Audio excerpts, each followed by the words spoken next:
Student, in our third lecture, we discuss the general features of motion, in which we discuss 4 cases for energies, and we got corresponding 4 types of orbit, that is hyperbolic, parabolic, elliptical and circular orbits, right? So I know that it is not very clear to you that how those orbits are obtained. No problem. In this lecture, it will be very clear to you, but you should have the knowledge of conic section. Okay, in mathematics you already have learned the conic section, in which there are different terms like foci, epicentry, eccentricity, okay, ipsides. All these different terms should be well known to you. Okay, so we will start our fifth lecture, in which we will derive different Kepler's law. There are 3 Kepler's law. So in this lecture we will discuss the Kepler's first law, which is also known as law of elliptical orbits. So this law states that every planet moves around the sun in an elliptical orbit, with sun located at the one of the foci of the orbit. Means your sun is at the one of the foci of orbit, and the planets move around the sun in a elliptical orbit. That is our third case of energy. Okay, so how this elliptical orbit is obtained, that we are going to discuss in detail in this lecture. So let's start the proof for this Kepler's first law. The most importance of the central force law is that central force varies inversely as the square of distance. This we have already discussed in previous lecture. This type of attractive and gravitational force we have already discussed, and that force is F of r is equal to minus k upon r square, where k is a positive constant. Okay, and the energy for this central force is potential energy, which is derived by using the property that if forces are central force and conservative, then we can take its differential gradient, or gradient of this force is nothing but we can find the potential by using the gradient, because if force is conservative, then it can be represented as negative gradient of its potential. By using that property, we also have find V of r is equal to minus k by r. This also we have derived in previous lecture, right? So these 2 things we are going to use in this derivation, and in 4th lecture we have find the differential equation of a orbit, which was given by equation number 40, that was derived in lecture number 4. That equation was d square u upon d theta square plus u is equals to minus m upon l square u square into f of 1 by u, where u is what? 1 upon r. Now here our force is what? Minus k by r square. We will use this definition that u is equals to 1 by r. Now if here I substitute, instead of r I should have 1 by u. So I will get f of 1 by u is equals to minus k and u square. We are using this in f of r. We will get f of 1 by u. Now let's substitute this in the differential equation of a orbit, that is equation number 40, so that we will get d square u upon d theta square plus u is equals to minus m upon l square u square into minus k u square. Now here if you cancel the terms which are common, and this negative into negative sign, we will get positive. So that here by this cancellation we will get d square u upon d theta square plus u is equals to minus minus plus mk upon l square. Now let me take this term on LHS. I will get here d square u upon d theta square plus u, and this will become minus when it will come on LHS, that is minus mk upon L square. This will be equal to 0. Let's say this as equation number 41. Now let's introduce the variable which is I will going to call as a y, and I will introduce y as y is equal to this whole term, that is u minus mk upon L square. Means instead of this both term I will substitute this as a y in equation number 41. Therefore the equation 41 will become d square u upon d theta square plus y is equals to 0. Let's say this as equation number 42. So this equation number 42 is the second order linear and homogeneous differential equation in y, which is a function of theta. And this second order linear homogeneous differential equation will have a solution. This type of differential equation we have solved in SYBSC, and we have already discussed about the solution, that solution of equation 42 is of the form y is equals to, we will have solution as a y is equals to a cos theta minus theta naught.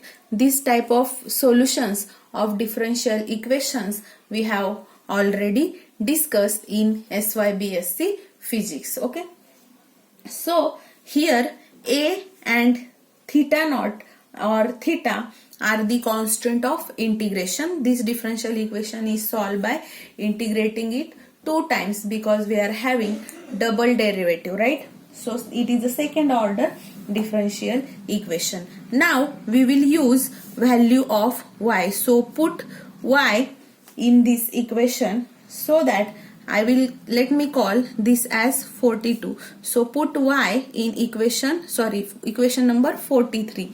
So if we put y as u minus mk upon L square in equation number 43, we will get here u minus mk upon L square is equals to a cos theta minus theta naught. Let me write this equation on next page so that it will get easy to me to write. We will use here u as 1 by r, and I will take this term on RHS, so that I will get 1 by r is equals to mk upon L square plus a cos theta minus theta naught. Now let me call this as equation number 44. Now for this equation number 44, what we will do, we will take this mk upon L square common. Here we don't have this term, so we will multiply and divide by this term, and we will take it common, so that we will get 1 by r is equals to mk upon L square common. Here first nothing will remain, that is 1, plus now here we will have L square upon mk, since we have multiplied and divided by mk upon L square. So we will get L square upon mk into a cos theta minus theta naught. Let's say this equation as equation number 45. Now in this equation we will take this term on LHS. So we will get here L square upon mk upon r. I have taken this term on LHS, and I am going to write remaining term, that is 1 plus L square upon mk a cos theta minus theta naught. Now let's say this as equation number 46. Now this equation number 46 is very similar to the equation of a conic section that I am going to write. That equation should be known to you. So that equation is L by R is equal to 1 plus E into cos theta minus theta naught. Let's say this as 47a. So this in this equation, this L is nothing but semi-latus rectum and E is eccentricity, and this is equation for conic section. And if here we choose theta naught as 0, then we will get, here we will substitute theta naught as 0, we will get L by R is equal to 1 plus E cos theta. Let's say this as 47b. So this is equation of conic section with the origin at the focus, because we have taken origin as a 0 or theta naught as a 0. Therefore, your focus will come at the origin. So by comparing equation number 46 and equation number 47b, if you compare these two equations, see, if you compare, you will get, instead of L, you will get this L square upon mk, and instead of E, you can write L square A upon mk. So that I will get, by comparing 46 and 47a, I will get latus rectum L as capital L upon mk, and eccentricity will be L square A upon mk. So these are the two terms that we have defined. Now since cosine of angle will vary between plus and minus 1 only, that is maximum and minimum value of cos theta are plus and minus 1, then the turning points will be, so cos theta varies between plus or minus 1, and if you substitute it over here, then corresponding turning points will be, here we will get 1 by R1, that is first turning point when cos theta is plus 1, and another turning point as 1 by R2 where cos theta is minus 1. So we will get here two turning points as 1 by R is equals to 1 plus E. And here instead of E, we will put this value, and here we have L, right? Sorry for this mistake. We will get 1 by L by R1 as 1 plus E, and L by R2 as 1 minus E. Now here we will arrange, we will take this L on RHS, that is we will get 1 by R1 is equals to, now here 1 by L plus E by L. And if you substitute this value of E and L over here, we will get, instead of 1 by L, we will get here mk upon L square plus, now here E is what now?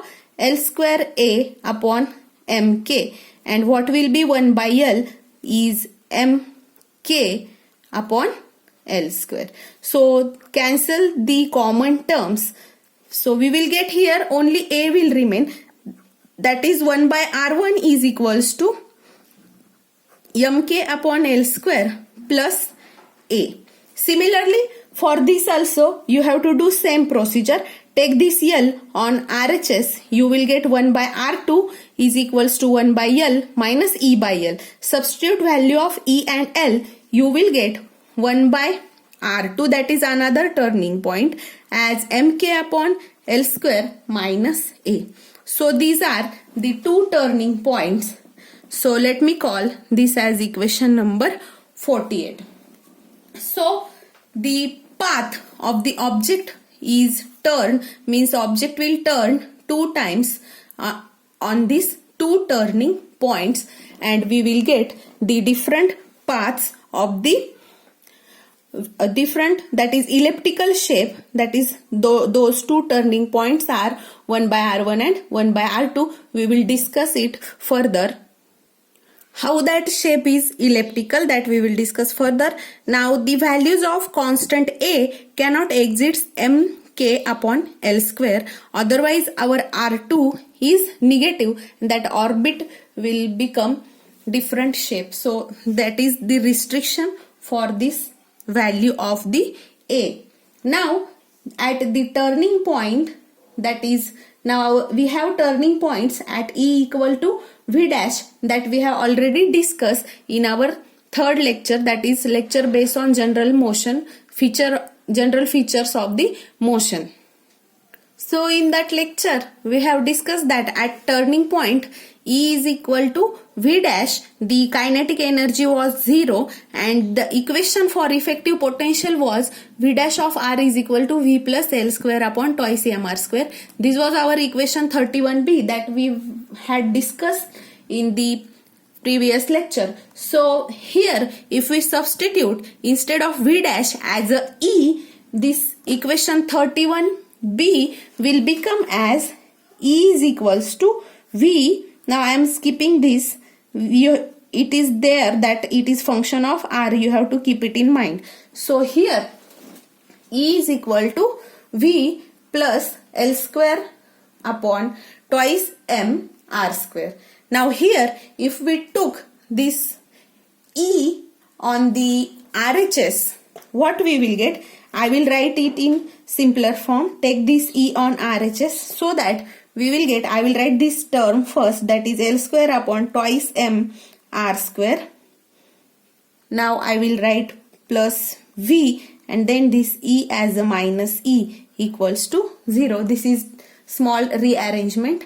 Now you know that we have already discussed the potential for the central conservative force that we have taken as an attractive gravitational force. The potential is minus K by R. So let's substitute that value over here so that we will get here L square upon twice m R square minus K by R minus E is equals to 0. Now if I call this as equation number 49, our next equation number. So this equation is a quadratic equation in 1 by R, and you know that we have this standard quadratic equation as ax square plus bx plus c equal to 0. For this quadratic equation, roots are minus b plus or minus root b square minus 4ac upon twice a. So for this type of quadratic equation, these are the two roots that you know. So this is also a quadratic equation, but here this quadratic equation is in x and this quadratic equation is in r. So I will compare these two equations and I will find the two roots for this quadratic equation by using this formula. Okay. So you can observe here I have compare the two quadratic equation.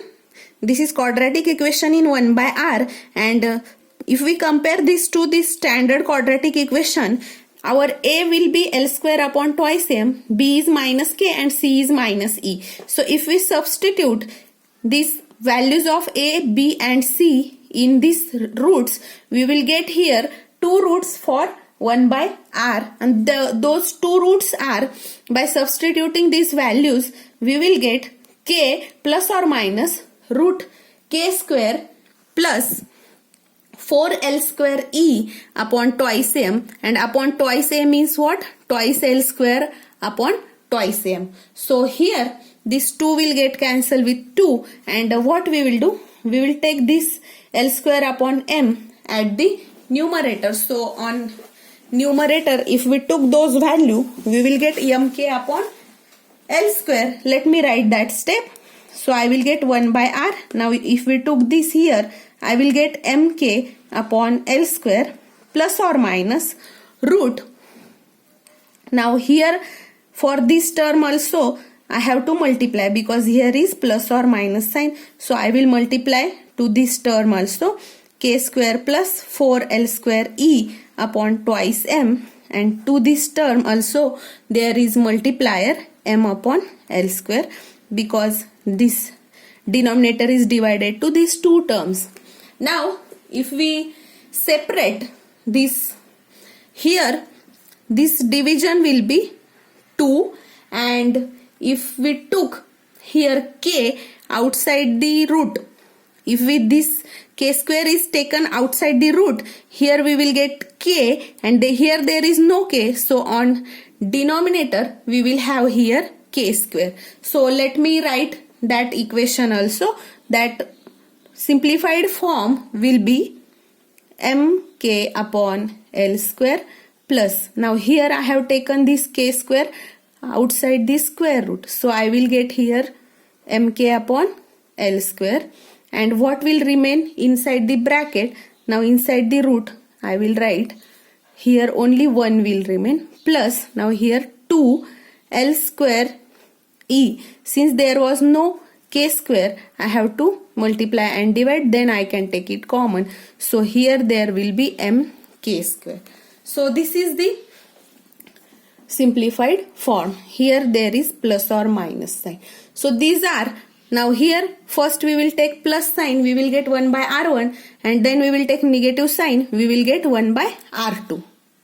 So I have taken separately plus and minus sign. I got two roots, that is 1 by r1 and 1 by r2, and I have commonly called this as equation number 50. Now we have equation number 48 is this 1 by r1 and 1 by r2. So if we compare these two equations, by comparing these two equations, we will get the value of a and the eccentricity e.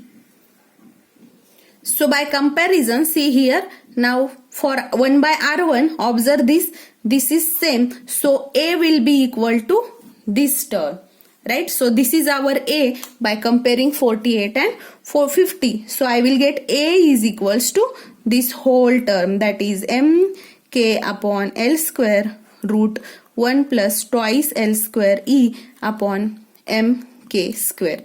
Now here you know this formula, E is equal to L square A upon mk. Now since E is L square A upon mk, put this A in E. So we will get here E is equals to L square upon mk into mk upon L square, and this value inside the square root. So 1 plus 2 L square e upon mk square. So these terms will get cancelled, and we will get here eccentricity as root 1 plus twice L square e upon mk. So these are the values of a and eccentricity e. Let me call this as equation number 51. So this is our equation number.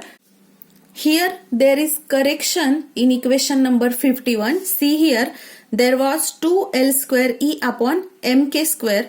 By mistake I have written here just m into k. I forgot this square. So here there is square in equation number 51. So that eccentricity e is equals to under root 1 plus 2 L square e upon mk square. So this is equation number 51. These two equations we are going to call as a 51. Now we already have the equation of a orbit that we had derived in previous lecture. So that equation of orbit is very similar to this equation, that is, which is the equation of conic, right? So for this equation, that is L upon R is equal to 1 plus E cos theta, where this L is semi-latus rectum and E is eccentricity. So our equation of orbit is similar to this equation, which is the equation of conics. For here our theta naught we have taken as a 0. For this we are going to have some definitions and some new terms that you should know. So let's discuss those terms and definition which these definitions are asked you in exam in MCQ types. So you should know this definition. So let's discuss those definitions. So we have the two turning points that are represented by 1 by r1 and 1 by r2. So when r is minimum, that is for minimum value of a r, the point or the center is maximum. For maximum value of r, it is known as epicenter. So for minimum it is pericenter, for maximum it is epicenter. Then next term is the term which is corresponding to the turning points, which are also called as upsides. So for these turning points, there are two types of corresponding terms. If your motion is about the sun, then those two turning points are known as perihelion and ephelion. Okay, so those two turning points are called as perihelion and ephelion, and if the motion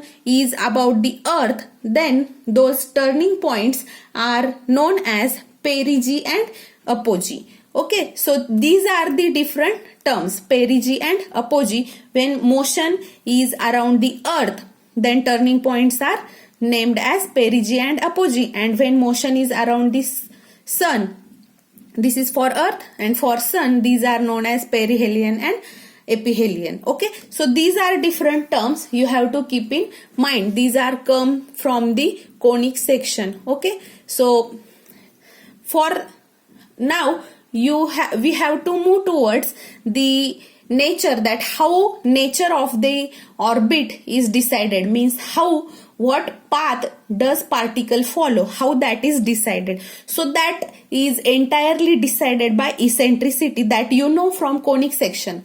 In conic section, that equation, that is L by R is equal to 1 plus E cos theta, in which that eccentricity will define the value of eccentricity, will decide the type of conic. There are four type of conic, that is hyperbola, parabola, ellipse and circle. In mathematics you have discussed, when eccentricity is greater than 1, then the conic is called as hyperbola. When eccentricity is equal to 1, it is parabola, and when eccentricity is in between 0 to 1, it is ellipse, and when eccentricity is 0, we have circle, that we are going to discuss. But here the eccentricity for our corresponding equation of a orbit, if you observe this, we have derived that E is equal to under root 1 plus 2 E L square upon mk square. Now here the corresponding quantities are constant except E, because what is E? Energy of a particle. This implies me that eccentricity is directly proportional to root of E, that is eccentricity depends on the energy, that is total energy, means eccentricity is totally the function of energy. Ultimately this eccentricity, that is indirectly energy itself, will decide the shape of orbit. Means in lecture 3 we have discussed that for 4 different values of energy we got 4 different orbits, right? So why it is so? Because energy is depend on, that is eccentricity is depend on energy, and eccentricity itself decide the shape of orbit. That means indirectly energy of a particle itself will decide the shape of orbit, and this eccentricity E is also used to classify the orbit. So let's discuss how this eccentricity and energy are used to classify the orbit. Now let me take 3 columns: eccentricity, energy and orbit. Now from conic section, you know that when eccentricity is greater than 1, then the conic type of conic is hyperbola, right? And when eccentricity is greater than 1, now it is directly proportional to root E. Okay, for this corresponding energy should be greater than 0. Means when your eccentricity is greater than 1, that is at this point when energy is greater than 1, then the orbit is hyperbola, means particle will follow the hyperbolic path. Now secondly, when eccentricity is equal to 1, then you know that type of conic is parabola, and for this eccentricity 1, corresponding energy should be 0. It is calculated by using this equation. We will put these values for corresponding planet. Okay, for mass of planet, then k is what? That positive constant. Okay, so L is what? Angular momentum. So you know all these terms. So we will substitute this, and from this we will find energy. So by substituting value of E, energy is calculated, and according to this E, orbit shape is decided, right? So this is the way in which shape of orbit is decided. You got idea what we have to do? For there are 4 cases, E is greater than 1, E equal to 1, E lies between 0 and 1, and fourth case is eccentricity is 0. For this 4 case, we got 4 type of conics, that is hyperbola, parabola. When E is in between 0 and 1, then type of conic is ellipse. This comes from mathematical background. You should know mathematics. So when eccentricity is 0, then conic is what? Circle. So this you know. So for these values, you have to calculate corresponding energy, and these energies are calculated by substitution of M, K and L, and those values are here. Those are calculated directly. It is not expected you to know this calculation. So it is come in syllabus directly. So that calculations are, now for this E between 0 to 1, energy should be in between V dash minimum to 0, less than 0. When your energy is in between V dash minimum, that is minimum effective potential, and 0, in between this range, the particle, when particle will have this value of energy, any value between V dash minimum to 0, then particle will follow the elliptical path. Okay, and this is our Kepler's first law. So this is the proof for our Kepler's first law. Okay, and when eccentricity is 0, at that point energy will become equal to V minimum, and the orbit is a circular orbit. Now it will be very clear for you how those hyperbola, parabola, ellipse and circle, these 4 shapes come, that we have discussed in lecture 3. Now it is clear to you. Okay, so if total energy E is less than 0, that is negative, then the orbit is elliptical orbit. So this is our case when total energy is less than 0, that is negative, then orbit is elliptical orbit. So for planetary motion, energy is less than 0 and orbits are the elliptical orbits. Okay, means your planets moving around the sun. Okay, so for this, the energy is less than 0, therefore the shape of a orbit is elliptical orbit, and this is nothing but the Kepler's first law. So according to Kepler's first law, we have already discussed this statement at the starting only, that every planet move in an elliptical orbit around the sun, with sun located at the one of the foci of the orbit. So we will draw one diagram which show that the elliptical orbit, in which we will have semi-major axis, semi-minor axis, and that elliptical orbit is shown. So this is our point which we will represent as a planet.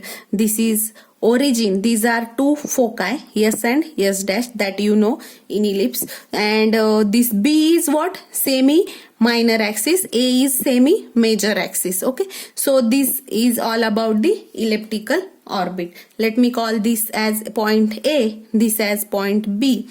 This is our y-axis and this is x-axis. So here, according to this foci, this position vector, let me call as r dash and this as r. So this is the elliptical path followed by orbit, and that is nothing but the proof for Kepler's first law, whose statement is that every planet move in an elliptical orbit around the sun, with sun located at the one of the foci of the orbit. Means either sun will be here or it will be here. So why orbit is ellipse? that we should know, because for planetary motion energy is coming to be less than 0, and when it is less than 0, eccentricity is in between 0 to 1, and when eccentricity is in between 0 to 1, the conic is of type of ellipse. Hence the orbit or path followed by the particle is nothing but the elliptical orbit. So this is proof for the Kepler's first law. In next lecture, we will not discuss proof for Kepler's second law. In this lecture itself, I will give some introduction, because the statement of Kepler's second law is aerial velocity is constant in planetary motion. And this proof we have already discussed in one of the lecture for this same chapter.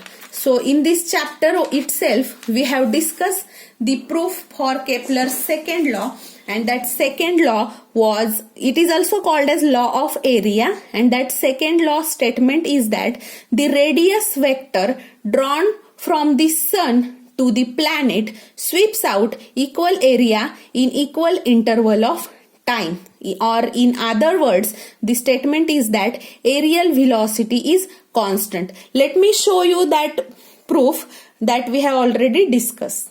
So you can see here in our second lecture, we have discussed all these points. That is, topic is equation of orbit, in which we have discussed that the aerial velocity is constant. See here, this discussion we have already done. So this is the proof that you have to follow for the deduction of Kepler's second law, that is equal areas are swept in equal interval of time, that is aerial velocity of a particle remains constant, which is Kepler's second law. So this discussion is already done, so I am not going to take this point. It is expected that you should know the proof for this Kepler's second law. Okay. Now in next lecture directly we will discuss the deduction of Kepler's third law, and it is also known as harmonic law. Okay, first law is known as law of elliptical orbits, second law is known as law of areas, and third law is known as harmonic law, that we are going to discuss in next lecture.